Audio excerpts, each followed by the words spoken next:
Bismillahirrahmanirrahim. Assalamualaikum warahmatullahi wabarakatuh.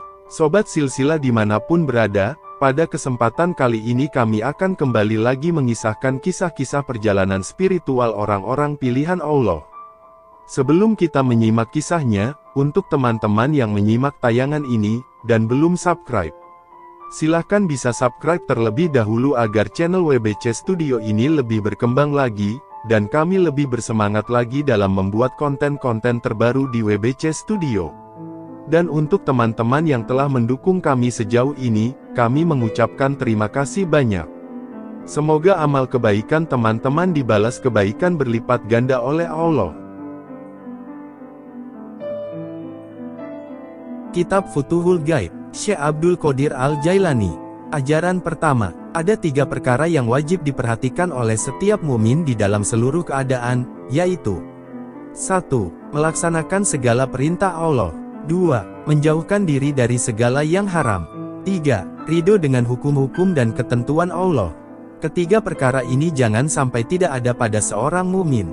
Oleh karena itu seorang mukmin harus memikirkan perkara ini, bertanya kepada dirinya tentang perkara ini dan anggota tubuhnya melakukan perkara ini. Ajaran kedua, ikutilah dengan ikhlas jalan yang telah ditempuh oleh Nabi besar Muhammad dan janganlah merubah jalan itu. Patuhlah kepada Allah dan Rasul-Nya, dan jangan sekali-kali berbuat durhaka. Bertauhidlah kepada Allah, mengesahkan Allah, dan jangan menyekutukannya. Allah itu maha suci dan tidak memiliki sifat-sifat tercela atau kekurangan. Janganlah ragu-ragu terhadap kebenaran Allah. Bersabarlah dan berpegang teguhlah kepadanya. Bermohonlah kepadanya dan tunggulah dengan sabar. Bersatu padulah dalam mentaati Allah dan janganlah berpecah belah. Saling mencintailah di antara sesama dan janganlah saling mendengki. Hindarkanlah diri dari segala noda dan dosa. Hiasilah dirimu dengan ketaatan kepada Allah. Janganlah menjauhkan diri kepada Allah dan janganlah lupa padanya. Janganlah lalai untuk bertobat kepadanya dan kembali kepadanya. Janganlah jemu untuk memohon ampun kepada Allah pada siang dan malam hari. Mudah-mudahan kamu diberi rahmat dan dilindungi olehnya dari mara bahaya dan azab neraka, diberi kehidupan yang berbahagia di dalam surga, bersatu dengan Allah dan diberi nikmat-nikmat olehnya. Kamu akan menikmati kebahagiaan dan kesentosaan yang abadi di surga beserta para nabi, orang-orang sidik, para syuhada dan orang-orang saleh. Kamu akan hidup kekal di dalam surga itu untuk selama-lamanya. Ajaran ketiga, manakala seorang hamba Allah diuji oleh Allah, maka mula-mula ia akan melepaskan dirinya dari ujian atau cobaan yang menyusahkannya itu. Jika tidak berhasil, maka ia akan meminta pertolongan kepada orang-orang lain seperti para raja, para penguasa, orang-orang dunia atau para hartawan. Jika ia sakit, maka ia akan meminta pertolongan kepada dokter. Jika hal ini pun tidak berhasil, maka ia kembali menghadapkan wajahnya kepada Allah untuk memohon dan meratap kepadanya. Selagi ia masih bisa menolong dirinya sendiri, ia tidak akan meminta pertolongan kepada orang lain. Dan selagi pertolongan orang lain masih ia dapatkan, maka ia tidak akan meminta pertolongan kepada Allah. Jika ia tidak mendapatkan pertolongan Allah, maka ia akan terus meratap, salat, berdoa dan menyerahkan dirinya dengan sepenuh harapan dan kecemasan terhadap Allah Ta'ala. Sekali-kali Allah tidak akan menerima ratapannya, sebelum dia memutuskan diri dari keduniaan. Setelah ia terlepas dari hal-hal keduniaan, maka akan tampaklah ketentuan dan keputusan Allah pada orang itu dan lepaslah ia dari hal-hal keduniaan, selanjutnya hanya ruh sajalah yang tinggal padanya. Dalam peringkat ini, yang tampak olehnya hanyalah kerja atau perbuatan Allah dan tertanamlah di dalam hatinya kepercayaan yang sesungguhnya tentang tauhid keesaan Allah. Pada hakikatnya, tidak ada pelaku atau penggerak atau yang mendiamkan, kecuali Allah saja. Tidak ada kebaikan dan tidak ada keburukan, tidak ada kerugian dan tidak ada keuntungan, tidak ada faidah dan tidak pula ada anugerah, tidak terbuka dan tidak pula tertutup, tidak mati dan tidak hidup, tidak kaya dan tidak pula miskin, melainkan semuanya di tangan Allah. Hamba Allah itu tidak ubahnya seperti bayi yang berada di pangkuan ibunya, atau seperti orang mati yang sedang dimandikan, atau seperti bola di kaki pemain bola, melambung, bergulir ke atas, ke tepi dan ke tengah, senantiasa berubah tempat dan kedudukannya. Ia tidak mempunyai daya dan upaya. maka hilanglah ia keluar dari dirinya dan masuk ke dalam perbuatan Allah semata-mata. Hamba Allah semacam ini, hanya melihat Allah dan perbuatannya. Yang didengar dan diketahuinya hanyalah Allah. Jika ia melihat sesuatu, maka yang dilihatnya itu adalah perbuatan Allah. Jika ia mendengar atau mengetahui sesuatu, maka yang didengar dan diketahuinya itu hanyalah firman Allah. Dan jika ia mengetahui sesuatu, maka ia mengetahuinya itu melalui pengetahuan Allah. Ia akan diberi anugerah Allah. Beruntunglah ia karena dekat dengan Allah. Ia akan dihiasi dan dimuliakan. Ridolah ia kepada Allah. Bertambah dekatlah ia kepada Tuhannya. Bertambah cintalah ia kepada Allah. Bertambah khusyuklah ia mengingat Allah. Bersemayamlah ia di dalam Allah. Allah akan memimpinnya dan menghiasinya dengan kekayaan cahaya ilmu Allah. Maka terbukalah tabir yang menghalanginya dari rahasia-rahasia Allah yang maha agung. Ia hanya mendengar dan mengingat Allah yang maha tinggi. Maka ia senantiasa bersyukur dan sholat di hadapan Allah. Ajaran keempat, apabila kamu mati dari makhluk, maka akan dikatakan kepada kamu, semoga Allah melimpahkan rahmatnya kepada kamu. Kemudian Allah akan mematikan kamu dari nafsu-nafsu badaniyah. Apabila kamu telah mati dari nafsu badaniyah, maka akan dikatakan kepada kamu, semoga Allah melimpahkan rahmatnya kepada kamu. Kemudian Allah akan mematikan kamu dari kehendak-kehendak dan nafsu.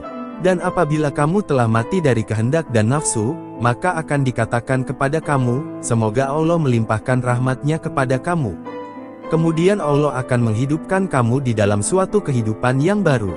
Setelah itu, kamu akan diberi hidup yang tidak ada mati lagi. Kamu akan dikayakan dan tidak akan pernah miskin lagi. Kamu akan diberkati dan tidak akan dimurkai. Kamu akan diberi ilmu, sehingga kamu tidak akan pernah bodoh lagi. Kamu akan diberi kesentausaan dan kamu tidak akan merasa ketakutan lagi. Kamu akan maju dan tidak akan pernah mundur lagi. Nasib kamu akan baik, tidak akan pernah buruk. Kamu akan dimuliakan dan tidak akan dihinakan. Kamu akan didekati oleh Allah dan tidak akan dijauhi olehnya. Martabat kamu akan menjadi tinggi dan tidak akan pernah rendah lagi. Kamu akan dibersihkan, sehingga kamu tidak lagi merasa kotor.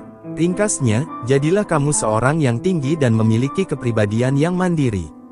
Dengan demikian, kamu boleh dikatakan sebagai manusia super atau orang yang luar biasa. Jadilah kamu ahli waris para rasul, para nabi dan orang-orang yang sidik. Dengan demikian, kamu akan menjadi titik akhir bagi segala kewalian, dan wali-wali yang masih hidup akan datang menemui kamu. Melalui kamu, segala kesulitan dapat diselesaikan, dan melalui salatmu, tanaman-tanaman dapat ditumbuhkan, hujan dapat diturunkan, dan malapetaka yang akan menimpa umat manusia dari seluruh tingkatan dan lapisan dapat dihindarkan. Boleh dikatakan kamu adalah polisi yang menjaga kota dan rakyat. Orang-orang akan berdatangan menemui kamu dari tempat-tempat yang dekat dan jauh dengan membawa hadiah dan oleh-oleh dan memberikan khidmat penghormatan mereka kepadamu. Semua ini hanyalah karena izin Allah yang maha perkasa dan maha kuasa jua. Lisan manusia tak henti-hentinya menghormati dan memuji kamu. Tidak ada dua orang yang beriman yang bertingkah kepadamu. Wahai mereka yang baik-baik, yang tinggal di tempat-tempat ramai dan mereka yang mengembara, inilah karunia Allah. Dan Allah mempunyai kekuasaan yang tiada batas. Ajaran kelima, apabila kamu melihat dunia dikuasai oleh ahli-ahli dunia dengan perhiasan dan kekosongannya, dengan penipuan dan perangkapnya dan dengan racunnya yang membunuh yang di luarnya nampak lembut tetapi di dalamnya sangat membahayakan, cepat merusak dan membunuh siapa saja yang memegangnya, yang menipu mereka dan yang menyebabkan mereka lengah terhadap dosa dan maksiat. Apabila kamu lihat semua itu, maka hendaklah kamu bersikap sebagai seorang yang melihat seseorang yang sedang buang air besar yang membuka auratnya dan mengeluarkan bau busuk. Dalam keadaan seperti itu, hendaklah kamu memalingkan pandanganmu dari ketelanjangannya dan menutup hidungmu supaya tidak mencium baunya yang busuk. Demikian pula lah hendaknya kamu bersikap kepada dunia. Apabila kamu melihatnya, maka hendaklah kamu memalingkan pandanganmu dari pakaiannya dan tutuplah hidungmu supaya tidak mencium bau busuk gemerlapannya yang tidak kekal. Semoga dengan demikian kamu dapat selamat dari bahaya dan cobaannya. Apa yang telah ditetapkan Allah untukmu, pasti akan kamu rasakan. Allah telah berfirman kepada Nabi Muhammad, dan janganlah kamu tujukan kedua matamu kepada apa yang telah kami berikan kepada golongan-golongan dari mereka, sebagai bunga kehidupan dunia untuk kami cobai mereka dengannya. Dan karunia Tuhan kamu adalah yang lebih baik dan lebih kekal. Quran Surah 20 ayat 131. Ajaran ke-6. Hindarkanlah dirimu dari orang ramai dengan perintah Allah, dari nafsumu dengan perintahnya dan dari kehendakmu dengan perbuatannya agar kamu pantas untuk menerima ilmu Allah. Tanda bahwa kamu telah menghindarkan diri dari orang ramai adalah secara keseluruhannya kamu telah memutuskan segala hubungan kamu dengan orang ramai dan telah membebaskan seluruh pikiranmu dengan segala hal yang bersangkutan dengan mereka. Tanda bahwa kamu telah putus dari nafsumu adalah apabila kamu telah membuang segala usaha dan upaya untuk mencapai kepentingan keduniaan dan segala hubungan dengan cara-cara duniawi untuk mendapatkan suatu keuntungan dan menghindarkan bahaya. Janganlah kamu bergerak untuk kepentinganmu sendiri. Janganlah kamu bergantung kepada dirimu sendiri di dalam hal-hal yang bersangkutan dengan dirimu. Janganlah kamu melindungi dan menolong dirimu dengan dirimu sendiri. Serahkanlah segalanya kepada Allah, karena Dialah yang memelihara dan menjaga segalanya, sejak dari awalnya hingga kekal selamanya. Dialah yang menjaga dirimu di dalam rahim ibumu sebelum kamu dilahirkan dan Dia pulalah yang memelihara kamu semasa kamu masih bayi. Tanda bahwa kamu telah menghindarkan dirimu dari kehendakmu dengan perbuatan Allah adalah apabila kamu tidak lagi melayani kebutuhan-kebutuhanmu, tidak lagi mempunyai tujuan apa-apa dan tidak lagi mempunyai kebutuhan atau maksud lain, karena kamu tidak mempunyai tujuan atau kebutuhan selain kepada Allah semata-mata. Perbuatan Allah tampak pada kamu dan pada masa kehendak dan perbuatan Allah itu bergerak. Badanmu pasif, hatimu tenang, pikiranmu luas, mukamu berseri dan jiwamu bertambah subur. Dengan demikian kamu akan terlepas dari kebutuhan terhadap kebendaan, karena kamu telah berhubungan dengan Al-Khaliq. Tangan yang maha kuasa akan menggerakkanmu. Lidah yang maha abadi akan memanggilmu. Tuhan semesta alam akan mengajar kamu dan memberimu pakaian cahayanya dan pakaian kerohanian serta akan mendudukan kamu pada peringkat orang-orang alim terdahulu. Setelah mengalami semua ini, hati kamu akan bertambah lebur, sehingga nafsu dan kehendakmu akan hancur bagaikan sebuah tempayan yang pecah yang tidak lagi berisikan air walau setetes pun. Kosonglah dirimu dari seluruh perilaku kemanusiaan dan dari keadaan tidak menerima suatu kehendak selain kehendak Allah. Pada peringkat ini, kamu akan dikaruniai keramat-keramat dan perkara-perkara yang luar biasa. Pada zahirnya, perkara-perkara itu datang darimu, tapi yang sebenarnya adalah perbuatan dan kehendak Allah semata. Oleh karena itu, masuklah kamu ke dalam golongan orang-orang yang telah luluh hatinya dan telah hilang nafsu-nafsu kebinatangannya. Setelah itu kamu akan menerima sifat-sifat ketuhanan yang maha tinggi. Berkenaan dengan hal inilah maka Nabi besar Muhammad bersabda, "Aku menyukai 3 perkara dari dunia ini, bau-bauan yang harum, wanita dan salat yang apabila aku melakukannya, maka mataku akan merasa sejuk di dalamnya." Semua ini diberikan kepadanya setelah seluruh kehendak dan nafsu sebagaimana disebutkan di atas terlepas dari dirinya. Allah berfirman, "Sesungguhnya aku bersama mereka yang telah luluh hatinya karena aku." Allah Ta'ala tidak akan menyertai kamu, sekiranya semua nafsu dan kehendakmu itu tidak diluluhkan. Apabila semua itu telah hancur dan luluh, dan tidak ada lagi yang tersisa pada dirimu, maka telah pantaslah kamu untuk diisi oleh Allah, dan Allah akan menjadikan kamu sebagai orang baru yang dilengkapi dengan tenaga dan kehendak yang baru pula. Jika egomu tampil kembali, walaupun hanya sedikit, maka Allah akan menghancurkannya lagi, sehingga kamu akan kosong kembali seperti semula, dan untuk selamanya kamu akan tetap luluh hati. Allah akan menjadikan kehendak-kehendak baru di dalam diri kamu dan jika dalam pada itu masih juga terdapat diri ego kamu, maka Allah pun akan terus menghancurkannya. Demikianlah terus terjadi hingga kamu menemui Tuhanmu di akhir hayatmu nanti. Inilah maksud firman Tuhan, "Sesungguhnya aku bersama mereka yang telah luluh hatinya karena aku." Kamu akan mendapatkan dirimu kosong, yang sebenarnya ada hanyalah Allah. Di dalam hadits qudsi, Allah berfirman, "Hambaku yang taat senantiasa memohon untuk dekat denganku melalui salat-salat sunnahnya. Sehingga aku menjadikannya sebagai rekanku, dan apabila aku menjadikan dia sebagai rekanku, maka aku menjadi telinganya yang dengan itu ia mendengar, menjadi matanya yang dengannya dia melihat, menjadi tangannya yang dengannya ia memegang dan menjadi kakinya yang dengannya ia berjalan, yakni ia mendengar melalui aku, memegang melalui aku, dan mengetahui melalui aku." Sebenarnya, ini adalah keadaan fana, hapusnya diri. Apabila kamu sudah melepaskan dirimu dan makhluk, karena makhluk itu bisa baik dan bisa juga jahat dan karena diri kamu itu bisa baik dan juga bisa jahat, maka menurut pandanganmu tidak ada suatu kebaikan yang datang dari diri kamu atau dari makhluk itu dan kamu tidak akan merasa takut kepada datangnya kejahatan dari makhluk. Semua itu terletak di tangan Allah semata. Karenanya, datangnya buruk dan baik itu, dialah yang menentukannya semenjak awalnya. Dengan demikian, Dia akan menyelamatkan kamu dari segala kejahatan makhluknya dan menenggelamkanmu di dalam lautan kebaikannya. Sehingga kamu menjadi titik tumpuan segala kebaikan, sumber keberkatan, kebahagiaan, kesentausaan, nur cahaya, keselamatan dan keamanan. Oleh karena itu, fana adalah tujuan, sasaran, ujung dan dasar perjalanan wali Allah. Semua wali Allah, dengan tingkat kemajuan mereka, telah memohon dengan sungguh-sungguh kepada Allah untuk menggantikan kehendak atau kemauan mereka dengan kehendak atau kemauan Allah. Mereka semuanya menggantikan kemauan atau kehendak mereka dengan kemauan atau kehendak Allah. Pendek kata, mereka itu memfanakan diri mereka dan mewujudkan Allah. Karena itu mereka dijuluki abdal, perkataan yang diambil dari kata badal yang berarti pertukaran. Menurut mereka, menyekutukan kehendak mereka dengan kehendak Allah adalah suatu perbuatan dosa.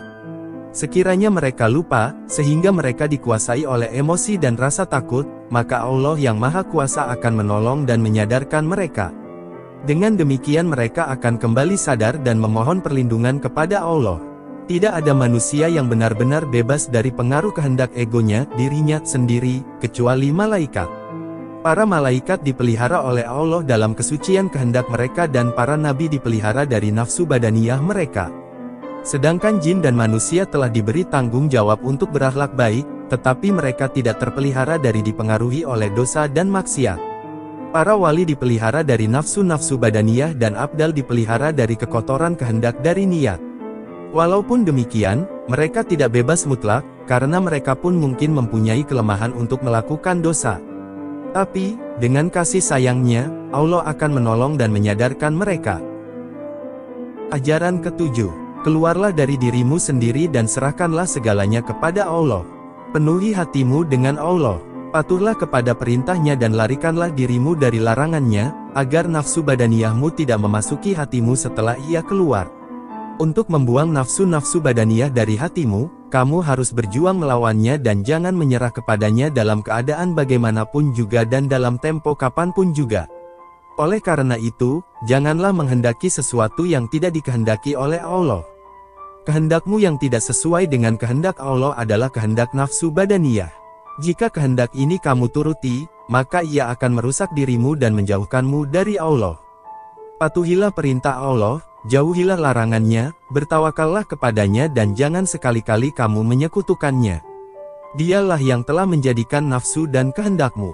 Oleh karena itu, janganlah kamu berkehendak, berkebutuhan atau bercita-cita untuk mendapatkan sesuatu, agar kamu tidak tercebur ke lembah syirik. Allah berfirman, barang siapa mengharap perjumpaan dengan Tuhannya, maka hendaklah ia mengerjakan amal saleh, dan janganlah ia mempersekutukan seorang pun dalam beribadat kepada Tuhannya. Quran Surah 18 ayat 110. Syirik itu bukan melulu menyembah berhala, tetapi termasuk juga di dalamnya adalah menuruti hawa nafsu dan menyekutukan apa saja yang ada di dunia dan di akhirat dengan Allah, karena apa saja selain Allah bukanlah Tuhan. Oleh karena itu, jika kamu tumpukan hatimu kepada sesuatu selain Allah, berarti kamu telah berbuat syirik. Maka, janganlah kamu menyekutukan Allah dengan jalan apapun juga, baik dengan jalan kasar maupun dengan jalan halus. Berjaga-jagalah selalu dan jangan berdiam diri, berhati-hatilah selalu dan waspadalah, semoga kamu beroleh keselamatan. Segala kedudukan dan kebaikan yang kamu peroleh, jangan kamu katakan bahwa ia datang dari kamu sendiri atau kepunyaan kamu yang sebenarnya. Jika kamu diberi sesuatu atau kenaikan pangkat kedudukan, janganlah kamu hebohkan kepada siapapun. Sebab, ia dalam pertukaran suasana dari hari ke hari itu, Allah selalu menampakkan keagungannya dalam aspek-aspek yang senantiasa baru, dan Allah berada di antara hamba-hambanya dengan hati-hati mereka. Boleh jadi apa yang dikatakan sebagai milik kamu itu akan dilepaskannya dari kamu, dan boleh jadi apa yang kamu anggap kekal itu akan berubah keadaannya. Sehingga, jika hal itu terjadi kamu akan merasa malu kepada mereka yang kamu hebohkan itu. Maka, lebih baik kamu berdiam diri, simpan pemberian itu di dalam pengetahuan kamu saja dan tidak usah kamu sampaikan kepada siapapun. Jika kamu miliki sesuatu, ketahuilah bahwa itu adalah karunia Allah, bersyukurlah kepadanya dan mohonlah kepadanya supaya Dia menambahkan nikmat-nikmatnya kepadamu. Jika sesuatu itu lepas darimu, maka Dia akan menambah ilmumu, kesadaranmu dan kewaspadaanmu. Allah berfirman, apa saja ayat yang kami naskahkan atau kami jadikan, manusia, lupa kepadanya, kami datangkan yang lebih baik daripadanya atau yang sebanding dengannya. Tidakkah kamu mengetahui bahwa sesungguhnya Allah yang Maha Kuasa atas segala sesuatu? Quran Surah 2 ayat 106. Oleh karena itu, janganlah kamu mengira bahwa Allah tidak berkuasa atas segala sesuatu, janganlah kamu menduga bahwa ketentuan dan peraturannya mempunyai kekurangan dan janganlah kamu merasa ragu akan janjinya. Contohlah Nabi besar Muhammad, ayat-ayat yang diwahyukan kepadanya dipraktekkan, dibaca di dalam masjid, ditulis di dalam buku, diambil dan ditukar dengan yang lainnya, dan perhatian Nabi diarahkan kepada wahyu-wahyu yang baru diterimanya yang menggantikan ayat-ayat yang telah lama. Ini terjadi dalam masalah-masalah hukum yang zahir. Berkenaan dengan masalah-masalah kebatinan, ilmu dan kondisi kerohanian yang didapatinya dari Tuhan, beliau senantiasa berkata bahwa hatinya selalu diliputi, dan beliau memohon perlindungan kepada Allah sebanyak 70 kali di dalam satu hari. Juga diceritakan bahwa sebanyak 100 kali dalam sehari Nabi dibawa dari satu keadaan kepada satu keadaan yang lainnya yang dengan itu beliau dibawa menuju peringkat yang paling dekat kepada Allah. Beliau mengembara ke alam yang maha tinggi sambil diselubungi oleh nur, dari satu peringkat kepada peringkat lainnya yang lebih tinggi. Tiap-tiap beliau menaiki satu peringkat, maka peringkat yang di bawahnya itu tampak gelap jika dibandingkan dengan peringkat atas itu. Semakin tinggi beliau naik, semakin bersinarlah nur Allah meliputi hati sanubarinya. Beliau senantiasa menerima pengarahan supaya memohon ampunan dan perlindungan Tuhan, karena sebaik-baiknya hamba Allah itu adalah mereka yang senantiasa memohon ampunan dan perlindungan Allah dan senantiasa pula kembali kepadanya. Ini dimaksudkan untuk menyadarkan kita bahwa kita ini mempunyai dosa dan kesalahan yang keduanya terdapat pada hamba-hamba Allah di dalam seluruh aspek kehidupannya, sebagai ahli waris Adam, bapa seluruh manusia dan hamba pilihan Allah. Manakala kelalaian terhadap perintah Allah telah mengaburkan cahaya kerohanian Adam dan beliau pun menampakkan keinginannya untuk kekal hidup di surga berada di samping Tuhan, dan Tuhan pun berkehendak mengantarkan malaikat Jibril kepada beliau, maka ketika itulah kehendak diri ego beliau nampak, kehendak Adam bercampur dengan kehendak Allah. Oleh karena itu, kehendak beliau dihancurkan, keadaan pertama itu dihilangkan, kedekatan kepada Tuhan di masa itu dihilangkan, cahaya keimanan yang bersinar terang itu berubah menjadi pudar dan kesucian rohani beliau telah menjadi sedikit kotor. Kemudian Allah hendak memberikan peringatan kepada beliau, menyadarkan beliau akan dosa dan kesalahannya, memerintahkannya untuk mengakui kesalahan dan dosanya serta meminta ampun kepada Allah. Adam berkata, "Wahai Tuhan kami, sesungguhnya kami telah berbuat aniaya terhadap diri kami sendiri. Jika Engkau tidak mengampuni kami dan mengasihani kami, sudah barang tentu kami termasuk dalam golongan orang-orang yang merugi." Kemudian datanglah petunjuk kepada beliau, kesadaran untuk bertobat, pengetahuan tentang hakikat akibatnya dan ilmu hikmah yang tersembunyi di dalam peristiwa ini pun tersingkaplah. Dengan kasih sayangnya, Allah menyuruh mereka supaya tobat. Setelah itu, kehendak yang timbul dari Adam diganti dan keadaannya yang semula pun dirubah, maka diberikanlah kepadanya jabatan, wilayah, yang lebih tinggi serta diberi kedudukan di dalam dunia ini dan di akhirat kelak. Maka jadilah dunia ini sebagai tempat tinggalnya dan tempat keturunannya, dan akhirat kelak adalah tempat kembalinya yang kekal abadi. Jadikanlah Nabi besar Muhammad, seorang Rasul dan kekasih Allah, hambanya yang pilihan itu, dan Adam, yaitu bapa seluruh manusia dan hamba pilihan Allah, sebagai contoh dan tauladan. Contohlah mereka berdua di dalam hal mengakui kesalahan dan dosanya sendiri, di dalam meminta ampun kepadanya dan di dalam memohon pertolongannya dari segala noda dan dosa. Dan contohlah mereka di dalam hal merendahkan diri kepada Allah, karena manusia adalah makhluk yang lemah dalam segala halnya.